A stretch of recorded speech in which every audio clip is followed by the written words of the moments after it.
자, 여러분 안녕하십니까? 반갑습니다. 오늘 사무관리 제 10강 시간이 되겠는데요.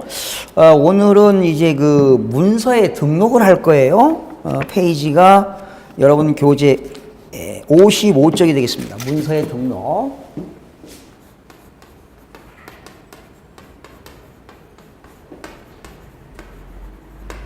자, 오늘 이제 문서에 등록인데, 자, 이거는 뭐 그렇게 중요하지 않아요. 흐름 정도만 파악하시면 되거든요. 그런데 지금 여러분들은 사무관리 제2장을 공부하고 있잖아요. 이제 공문서 관리 및 그런 행정 업무의 그런 처리를 지금 이제 공부하고 있는데, 오늘 문서에 등록을 하기 전에 이 문서에는 이제 공문서가 있고 사문서가 있잖아요. 그 문서의 전반적인 오늘 그 제목이라도 한번 스케치를 한 다음에 문서 등록을 가도록 하겠습니다. 여러분 저 페이지 19쪽을 보시면 19쪽 보시면 공문서를 공부했어요. 그래서 1절에 보시게 되면 우선 그 이 공문서 문서의 그 흐름 프로세스를 한번 살펴보도록 하겠습니다. 이게 참 전체 숲을 본 다음에 나무를 봐야지, 나무를 보지 않고 가지를 보게 되면 정말 공부하기가 너무 힘듭니다. 그래서 여러분들이 문서를 공부할 때는 1절에서 문서의 개요를 배웠어요. 문서의 개요. 그죠? 문서란 무엇이냐 해가지고 이제 뭐 문서에는 그 공문서도 있고 뭐 사문서도 있는데 그러한 문서를 공부했고요. 그다음에 뭐 문서의 필요성이라든가 또 문서의 기능 이런 것들을 공부했어요. 또 특히 문서의 종류를 또 공부했을 겁니다. 이게 이제 문서의 개요에서 나오는 거지요. 또 문서에서 작성 주체에 의한 분류는 뭐 공문서도 있고 사문서도 있고 뭐 이런 것들을 이제 여러분들이 공부했고요. 2절에서는 뭘 공부하느냐? 문서의 성립. 언제 문서가 성립되느냐? 성립과 효력 발생을 배웠습니다. 문서의 성립과 언제 효력이 발생하느냐. 문서 성립은 결재권자가 결재를 함으로써 성립되겠죠. 성립과 효력 발생이 되겠고, 3절에서는 문서의 작성의 일반 원칙, 문서 작성. 문서 작성의 일반 원칙에 대해서 공부했을 겁니다. 문서 작성의 일반 원칙에 대해서 공부했고요. 그 다음에 이제 4절에서는 문서의 작성 기준 공부했습니다. 작성 기준은 어떤 것들이 있는가 이런 걸 공부했고요. 그 다음에 5절에서는 문서의 구성 체계를 공부했습니다.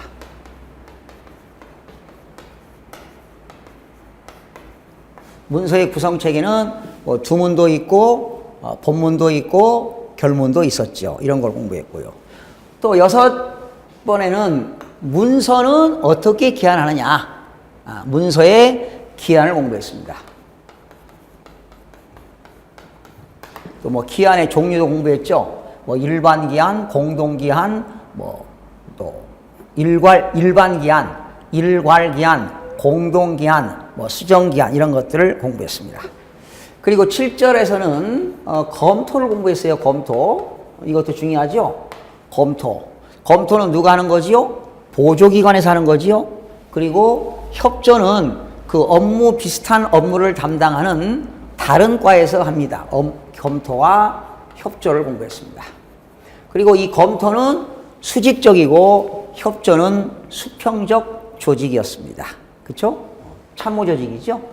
그 다음에 8절에서는 뭘 배웠나요? 이제 검토와 협조가 끝나면 결재를 공부했어요. 결재. 그죠? 결재를 공부했고, 결재는 좁은 의미의 결재가 있고 위임 전결이 있고 대결이 있었습니다. 그 다음에 이제 지난 시간에 결재까지 공부했고요. 이제 오늘 뭘 공부하느냐? 문서의 등록을 공부합니다. 문서의 등록을 공부한다. 문서 등록, 이제 문서를 등록할 거 아니겠습니까?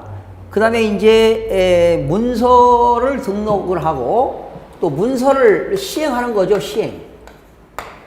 여기 시행이라고 하는 것은, 문서를 작성해서 외부 기관에다가 이렇게 발송하는 절차를 시행이라고 하게 됩니다. 그리고 이제 마지막 11번째에서는 외부에서 문서를 뭐 하거나 접수를 받아가지고 어떻게 처리하느냐. 문서의 접수 및 처리. 사실은 이 문서는 1절부터 11절까지가 있는데요. 여기 8절까지가 상당히 중요하죠. 근데 오늘 마지막에 이제 여러분이 지금 이 과정을 지금 몇 시간째 공부하고 있는데요. 오늘은 문서의 등록과 문서의 시행과 문서의 접수 및 처리. 사실은 이 9절, 10절, 11절, 이 9, 10, 11은 그렇게 중요하지 않은데 그래도 과정이기 때문에 오늘 문서의 등록부터 공부해서 여러분 교재를 한번 그냥 차분하게 같이 뭐 암기할 필요는 없고요. 읽어보는 시간을 갖도록 하겠습니다. 그런데 이 흐름을 알아셔야 돼. 문제가 검토와 협조에서 나올 수도 있고요. 단순히 결제에서도 나올 수가 있잖아요.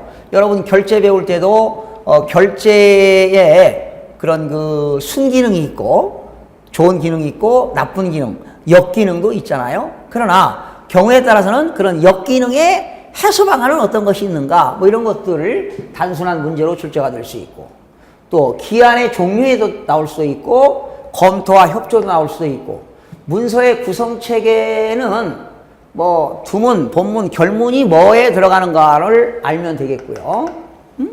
두문에는 뭐가 들어가고 본문에는 뭐가 들어가고 결문에는 뭐가 들어가는가 또 문서의 작성 기준은 어떤 것들이 있는가 또 일반 원칙이 어떤 것들이 있는가 이런 것들은 나올 수 있는데 사실은 이거 등록과 시행과 이거는 그렇게 중요하지 않습니다. 그래서 암기할 필요는 없고요. 교과서 한번 읽어보는 걸로 여러분 그냥 정리하는 걸로 하겠습니다.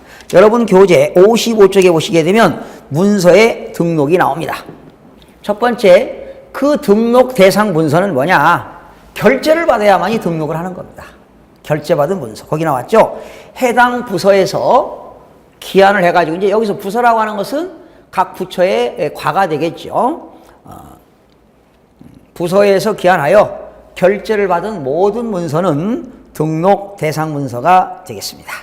그리고 기한문 형식 외의 방법으로 작성하여 결제권자의 결제를 받은 문서. 그러니까 일반 기한문이 아닌 것은 내부 결제 문서는 뭐가 될까요? 간이 기한문이 되겠죠. 그리고 외부로부터 접수한 모든 문서는 등록 문서가 되게 되는 겁니다. 두 번째, 그러면 그 등록을 하는 문서를 등록하는데 등록 항목들은 어떤 것들이 있는가? 등록 구분이 있어요. 등록 구분. 등록 구분은 결제를 받은 거냐, 또 외부에 발송한 거냐, 외부에서 접수한 문서냐 이렇게. 그 다음에 이제 등록 항목에는 그 문서에 대한 제목이 있겠죠. 그리고 단위 업무명이 있습니다. 그리고 그 등록하는데 기한자라고 하는 건 누굴까요? 업무를 담당하는 담당자가 되겠고 또 그 기한에 결제권자가 있겠습니다. 또 문서를 접수할 때는 접수 등록번호가 있고 발송할 때는 문서를 만들었을 때는 생산 등록번호가 있습니다. 생산 또는 등록번호와 또는 생산 접수번호, 접수 등록번호가 있고 또 생산 등록에 대한 등록일자입니다. 생산 등록일자, 접수 등록일자. 그리고 수신자가 누구냐, 발신자가 누구냐, 그리고 공개를 하느냐, 일반인들에게 공개가 되느냐, 공개되지 않느냐, 공개냐, 비공개냐, 뭐 이런 것들이 등록 항목이 되겠습니다. 그 다음에 나번에 보니까 문서 등록 요령이 나오죠. 자, 행정 업무의 효율적 운영에 관한 대통령령으로 나온 건데 한번 보시겠습니다. 1항, 행정기관이 접수한 문서 또는 생산한 문서는 어떻게 되느냐? 결제가 끝나야 되겠죠.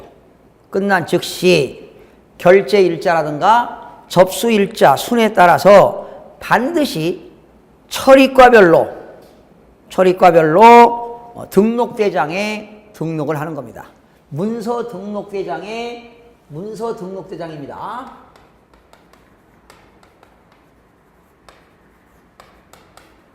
문서 등록대장에 등록을 하도록 되어 있다. 등록하고 그리고 생산 등록번호나 아니면 접수 등록번호를 부여하도록 되어 있습니다.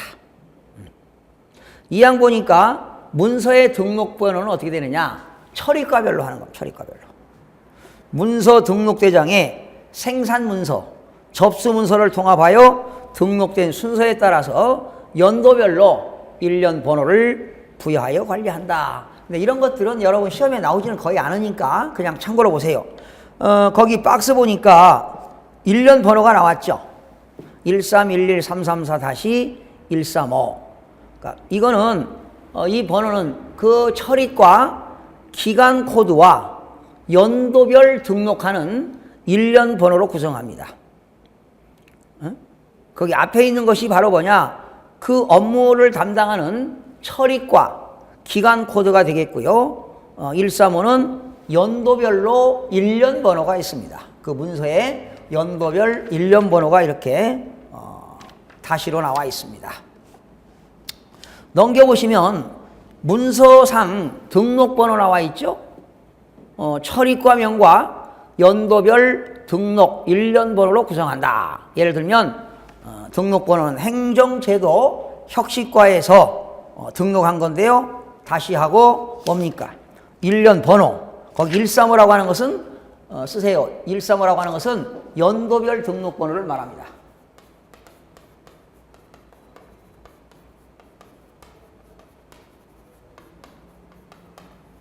연도별 등록번호를 말한다. 또한 거기 처리과명이 없는 행정기관입니다. 행정기관에도 처리과명이 없는 행정기관명은 행정기관명을 표시합니다. 그리고 열자가 넘는 경우는 열자 이내의 행정기관명을 약식으로 명칭을 사용할 수 있습니다. 무슨 출장소 해가지고 일련번호 55번이 되겠고요. 거기 무슨 국도유지 건설사무소 무슨 출장소 이렇게 나와 있는데요. 열자가 넘어갈 때는 그냥 약자로 무슨 출장소 이렇게 해서 처리과명을 행정기관명으로 표시하도록 되어 있습니다. 그 다음에 3번 내부결제문서는요 어떻게 할까요? 수신자란에 뭐라고 쓰면 돼요? 내부결제라고 표시하면 되겠습니다. 네 번째, 전자적으로 문서 등록을 표시할 수 없는 결제 문서는 문서의 표지 왼쪽 상단에 문서 등록번호를 표시한 후 등록하도록 되어 있습니다. 거기 그림 보세요. 생산 등록번호 표시입니다.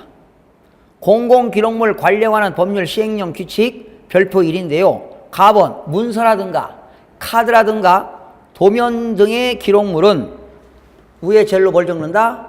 등록 번호를 적고요.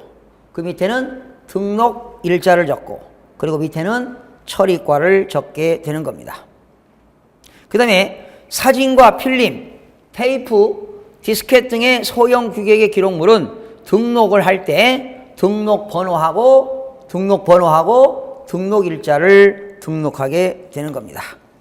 자, 이렇게 해서 문서가 등록되는 거는 결제받은 문서를 생산 문서냐 아니면 그러니까 자체적으로 문서를 만들어서 생산한 문서냐 외부로부터 접수한 문서냐 이렇게 해서 결제받은 모든 문서를 등록을 하게 된다. 이렇게 되는 거죠. 그러니까 뭐 간단해요. 문서 등록 대장에 뭐 하는 거예요? 등록하는 거예요. 어떤 문서? 생산 문서.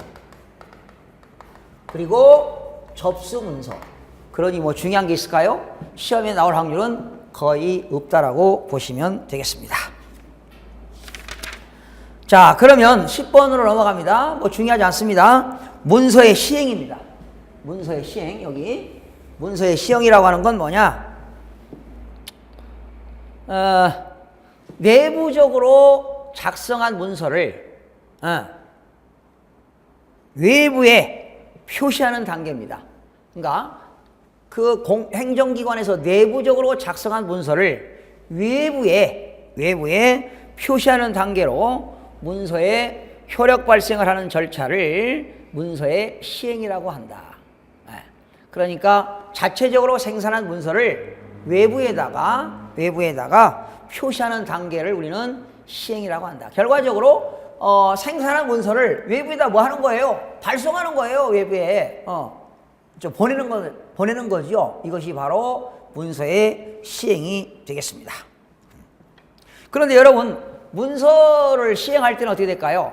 일반 기한문에다가 관인도장을 찍어야 되겠지. 결제를 맡아가지고 관인도장을 찍어야만이 효력이 발생하게 되는 겁니다. 그래서 두 번째, 오른쪽 보세요. 57쪽, 문서의 시행의 절차가 나옵니다. 문서를 시행하기 위해서는 일반적으로 시행문을 작성한다. 일반 기한문에다가 그 관인도장을 찍게 되면 시행문이 되는 겁니다. 거기 나왔네요. 관인, 날인 또는 서명, 문서, 발신 등의 절차를 거친다. 그러니까 시행의 절차는 일반 기한문에다가 관인도장을 찍어서 발송하게 되면 그게 문서의 시행 절차가 되겠습니다. 시행 방법에는 뭐가 있나요? 그냥 외부에 뭐 하는 거? 공문서를 발신하는 거, 보내는 거, 발신하는 거, 홈페이지에 게시하는 거, 관보에 게재하는 거, 그리고 고시라든가 공고, 교부 이런 것들이 다 시행 방법이 되겠습니다. 그렇죠? 발신하는 거, 홈페이지에 게시하는 거, 관보에 게재하는 거, 그리고 또 고시, 뭐 국세청 고시, 산림청 고시, 행정기관에서 일반 국민들에게 알리는 걸 뭐라고 하죠? 고시라고 합니다. 또는 공고한다, 또는 직접 교부한다. 이런 것들이 시행 방법이 되겠습니다. 자, 4번 시행문 작성이 나왔는데요. 일반 사항 보세요. 결제받은 문서를 발신할 때는 시행문을 작성해야 되는데 시행문 서식은 없습니다. 다만 거기 셋째 줄 보세요. 일반 기한문에다가 관인도장만 찍으면 뭐가 된다? 시행문이 되는 것입니다. 그러나 역시 문서에는 뭐가 있나요? 원칙은 전자문서지요. 외배가 종이문서가 되겠죠. 거기 보세요. 전자문서, 업무관리 시스템 또는 전자문서 시스템에서 전자이미지 관인을 찍으면, 그렇죠? 전자이미지 관인을 찍으면 그게 뭐가 됩니까? 전자문서에서 시행문이 되는 겁니다. 종이문서는 결제받은 기한문을 복사하여 관인을 찍으면 시행문이 된다. 그러니까 종이문서는 직접 관인도장을 찍으면 시행문이 되는 거고, 또 전자문서는 전자적으로 이미지 관인을 찍어야만이 시행문이 되는 것입니다. 또는 전신 타자, 전화로 발신하는 문서가 있습니다. 이거는 시행문을 작성하지 아니하지만 시행문 형식으로 발신이 되는 겁니다. 전신 또는 전신 타자라든가 전화 발신 문서도 외외 사항이 되겠습니다. 이것도 하나의 시행문 작성이라고 볼 수가 있습니다. 그 다음에 답은 볼까요? 관인, 날인 또는 서명입니다. 관인을 날인하거나 서명하는 문서가 되겠습니다. 행정기관장 또는 합의제 기관 명의로 발신하는 문서입니다. 여기서 합의제 기관이라고 하는 것은 위원회를 말하겠죠. 방송통신위원회 이런 위원회를 의미하는 겁니다. 역시 이럴 때도 행정기관장의 관인을 찍어야만이 역시 시행문이 되는 건데요. 거기 보세요. 시행문, 고시, 공고문서, 임용장, 상장, 각종 증명서에 속하는 문서에는 관인을 찍어야 됩니다. 또 행정기관장이 서명 또는 관인은 발신명의 표시 마지막 글자의 인형에 오도록 찍는다.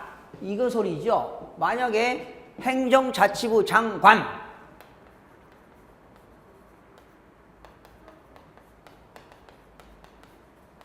장관 이렇게 지면 거기 나왔죠. 줄 쳐보세요. 마지막 글자가 인형의 요거 마지막 글자 여기다 이렇게 관인도장을 찍게 되는 겁니다.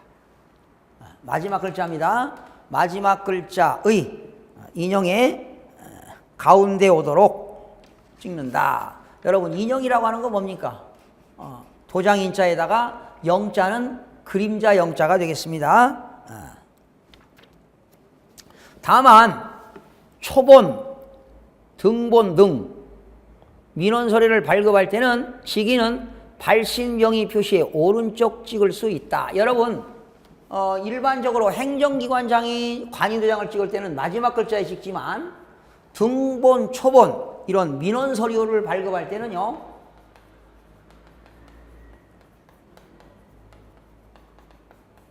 관인도장이 어디에 찍게 되느냐. 만약에 성동구청장 만약에 뭐 동장이 발급하는 경우도 있잖아요. 그럴 때는 오른쪽에 발신명의 표시의 오른쪽 마지막 찍습니다. 여기. 만약에 뭐 동장 그러면 여기다 찍는 게 아니라 여기다 찍는다는 거죠. 마지막에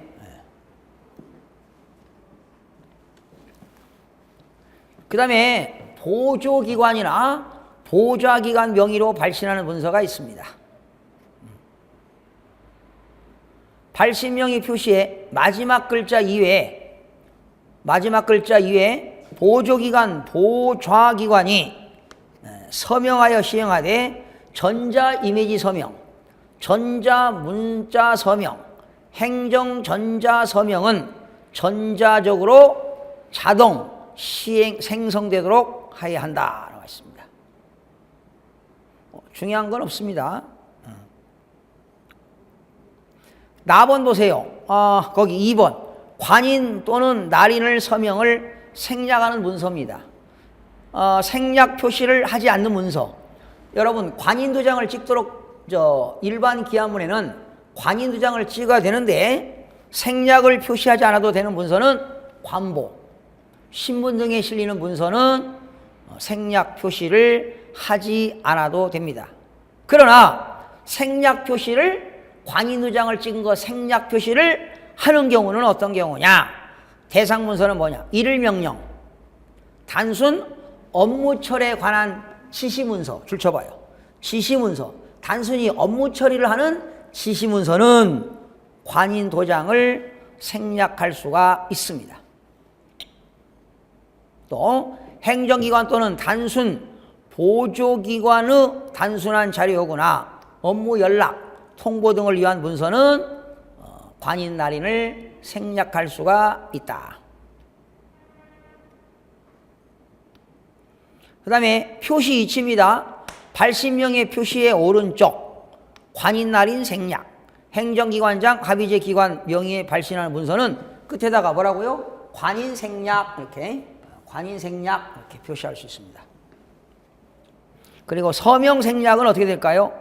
보조기관의 상호간 발신 문서는 서명 생략. 관인 생략이면 끝에 관인 생략 또는 보조기관과 보좌기관의 상호간의 발신 문서에는 서명 생략 이렇게도 할 수가 있습니다.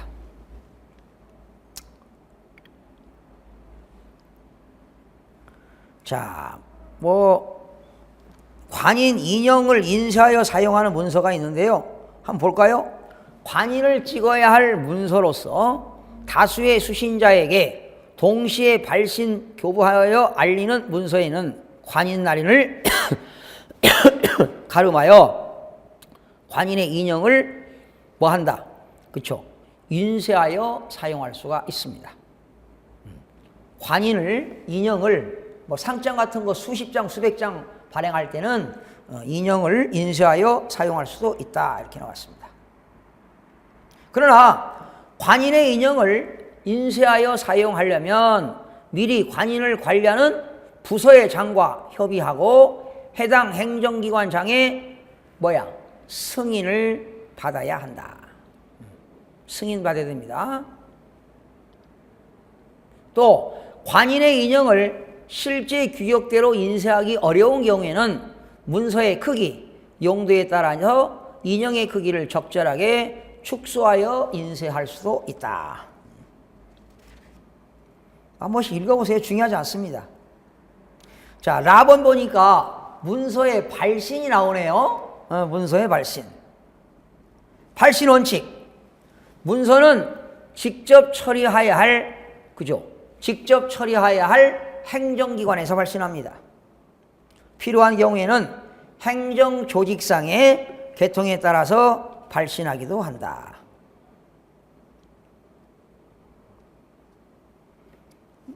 발신 원칙이 뭐예요? 그냥 행정기관에서 발신하는 거니까 뭐 그렇게 중요하지 않습니다. 거기 박스 보니까 처리과가 나왔고 문서과가 나왔죠. 처리과라고 하는 거 뭡니까? 업무 처리를 주관하는 과. 그죠? 처리과라고 하는 것은 업무 처리를 주관하는 그 과가 처리과가 되겠고요. 문서과라고 하는 건 뭐냐?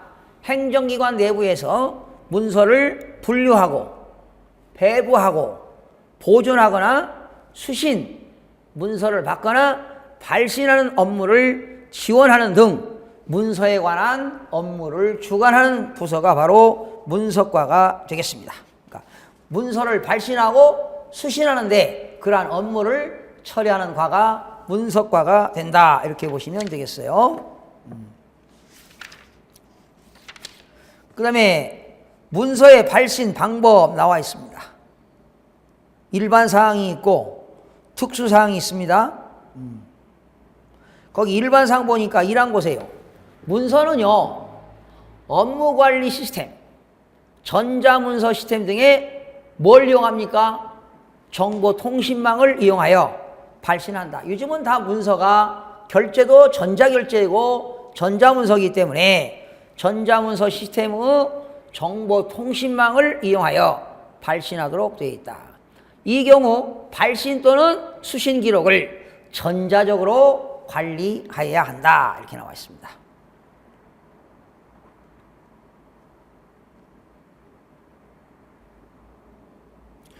업무의 성질상 정보통신망을 이용하여 발신하는 것이 적절하지 않거나 그 밖에 특별한 사정이 있으면 우편, 팩스 등의 방법으로 문서를 발신할 수 있으며 이 경우 발신 기록을 증명할 수 있는 관계 서류 등을 기한문과 함께 보관하도록 되어 있다. 이렇게 나왔습니다.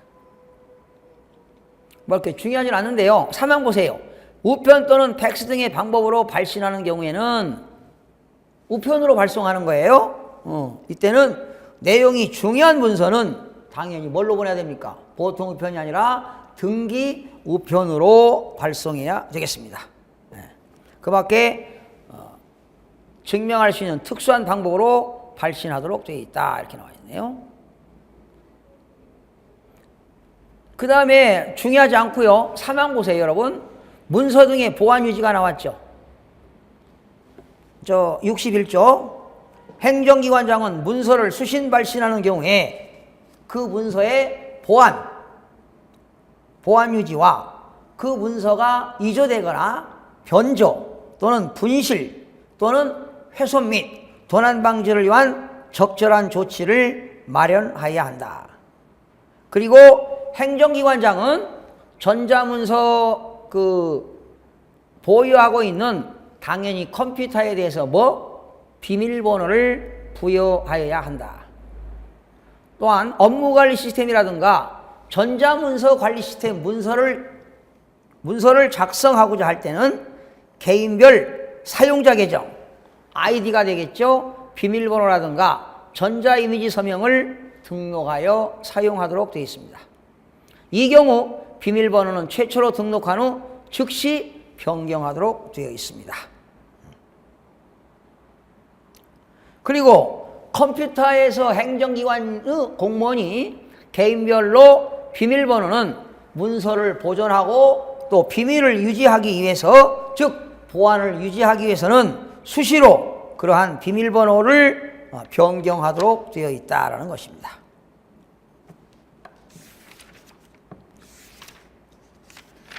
그 다음에 11항에 보니까 5탄인데요. 문서의 접수 및 처리입니다. 고쳐주세요.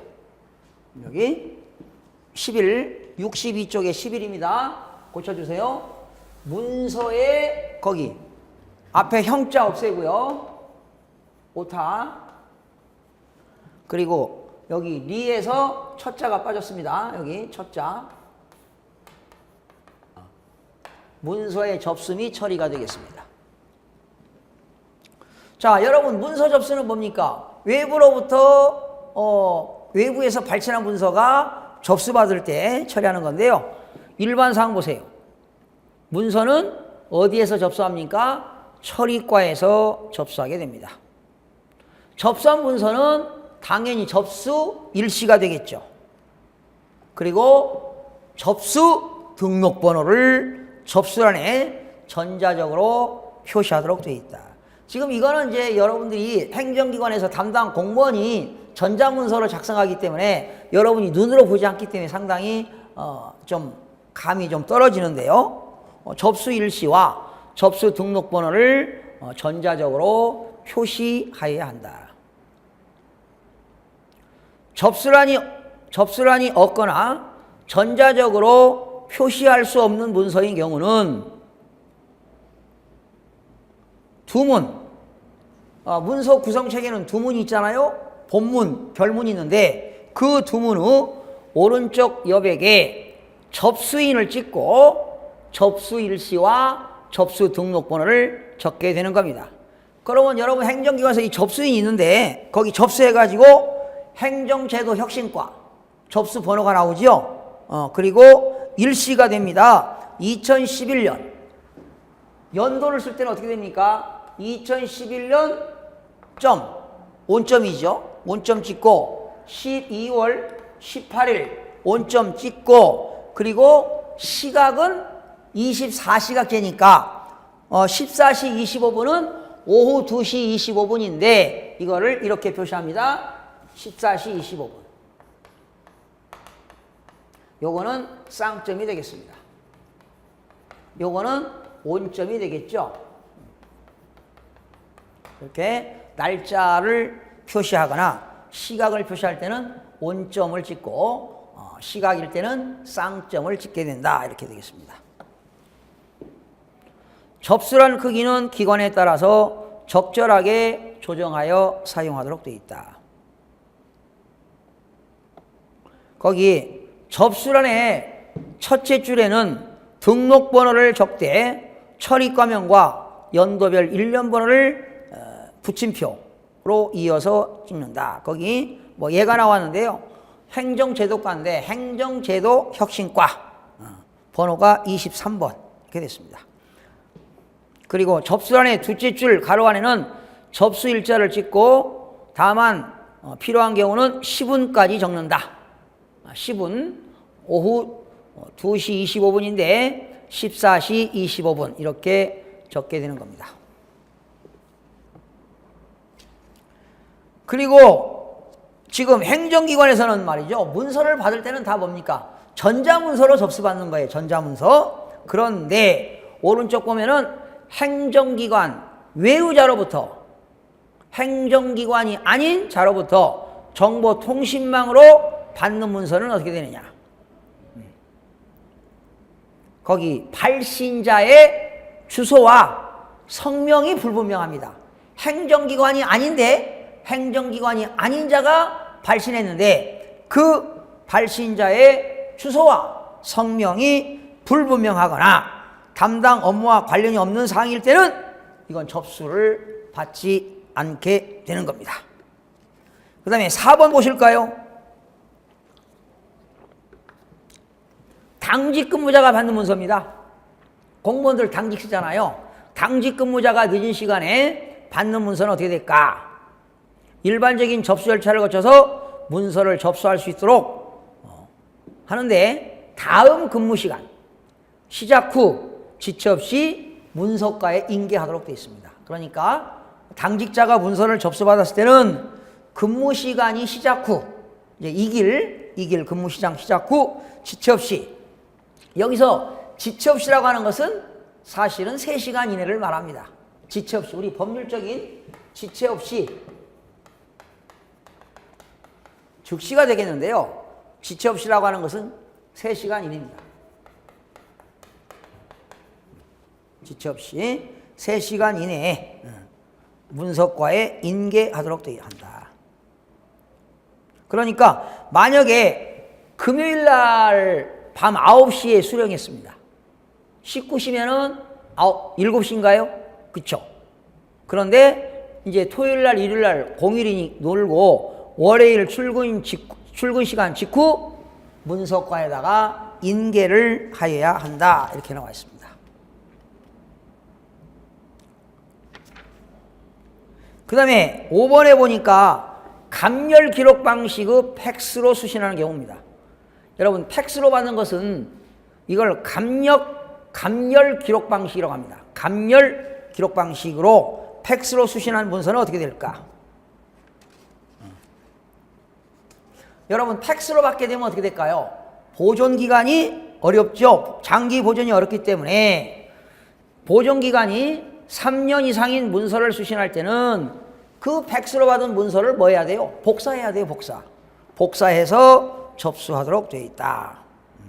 그리고 감열 기록 방식의 팩스로 수신한 문서는 어떻게 합니까? 폐기 처분하도록 되어 있어요. 자, 넘기면 문서의 반송과 이송이 나옵니다. 여러분, 반송이라고 하는 건 뭡니까? 발신한 행정기관에 다시 되돌려 보내는 것을 반송이라고 하게 되고요. 이송이라고 하는 것은 발신 기간이 아니라 그 해당하는 업무 소관 기간으로 송부하는 것을 이송이라고 합니다. 그래서 문서의 반송과 이송. 반송이라고 하는 것은 발신한 기간으로 다시 되돌려 보내는 것을 반송이라고 하고, 이송이라고 하는 것은 발신 기간이 아니라 그 업무에 해당하는 소관 기간으로 송부하는 것을 이송이라고 합니다. 그래서 문서의 반송과 이송이 되겠습니다. 그리고 이송에서 행정기관 간의 이송입니다. 행정기관장은 접수한 문서가 다른 행정기관의 소관사항일 때는 그 문서를 지체 없이 어디로 보냅니까? 소관행정기관으로 이송을 해야 됩니다. 또는 보조기관, 보좌기관에 이송하는 경우는 어떻게 될까? 처리과에서 접수한 문서가 다른 보조기관이나 보좌기관 소관인 경우에는 지체 없이 역시 소관 보조기관이나 소관 보좌기관에 이송하도록 되어 있다. 그래서 여러분, 뭐 중요하지 않은데 반송이 뭐고 이송이 뭔가 뭐 이 정도 이해하시면 되겠고요. 마지막에 문서의 공람이 되겠습니다.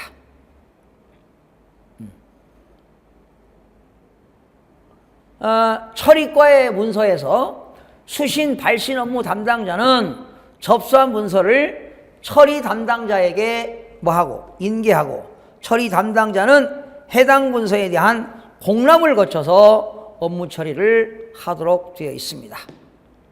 그러면 그 문서의 공람의 대상 문서는 뭐냐? 여러 가지가 있죠.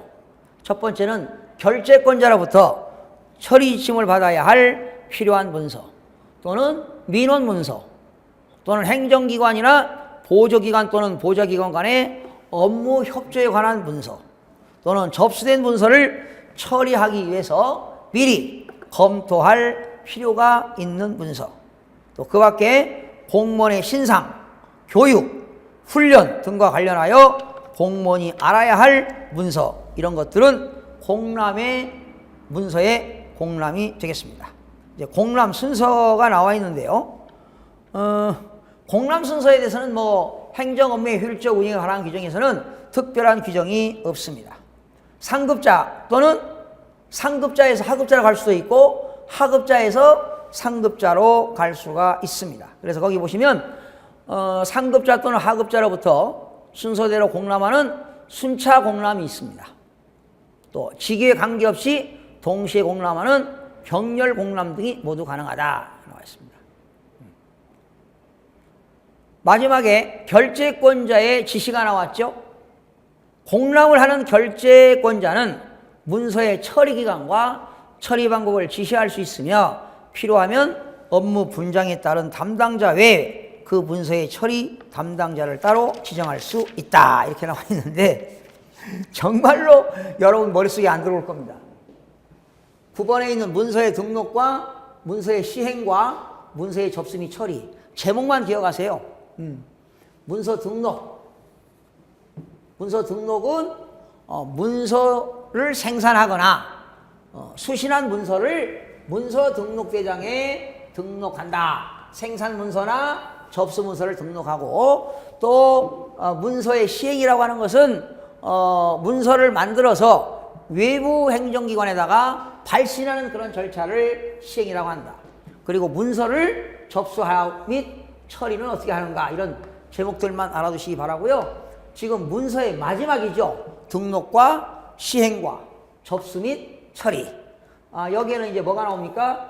반송도 나오고요. 그리고 이송도 나온다는 것. 반송이 뭐고 이송이 뭔가, 뭐 이 정도 알면 되겠는데, 요 9번, 10번, 11번은 거의 나올 확률은 거의 없습니다. 무려 40분에 걸쳐서 몇 가지 책으로 읽어봤는데요. 이건 나올 확률이 없으니까 그냥 한두 번 흐름 정도만 파악하시면 되겠고요. 평상시는 하시되 나중에 시험 보러 갈 때는 중요하지 않습니다. 오히려 여기 문서의 기한, 검토와 협조, 결제, 구성체계, 작성기준, 이런 파트가 중요하지 9번, 10번, 11번은 전혀 출제 빈도가 없다는 것을 말씀드리면서, 그리고 여러분 66쪽에 보면 문서 처리 요령 나와 있죠. 그냥 참고로 한번 보시기 바랍니다. 예시를 제가 써놨는데 참고로 보시고요. 다음 시간부터 업무관리 시스템 구축 운영부터 학습하도록 하겠는데, 여기도 역시 참 난해해요. 읽어봐도 머릿속에 잘 들어오지 않습니다. 2절에 보니까 업무관리 시스템 구축의 운영. 그 다음에 이제 넘겨서 3절에 보시면 서식의 제정 및 활용. 이것도 잘 머릿속에 들어오지 않은데요. 그래도 서식이니까 행정기관에서 만드는 문서들이 수천 가지, 수만 가지가 있습니다. 서식이 있어요. 그러한 서식은 관리는 어디서 하느냐? 행정자치부에서 한다. 이 정도 알면 되겠고요. 다음 시간에 한번 중요한 것들 한번 교과서를 한번 읽어보는 순서로 그냥 갖도록 하겠습니다. 여러분, 다음 시간에 찾아뵙겠습니다. 수고하셨습니다.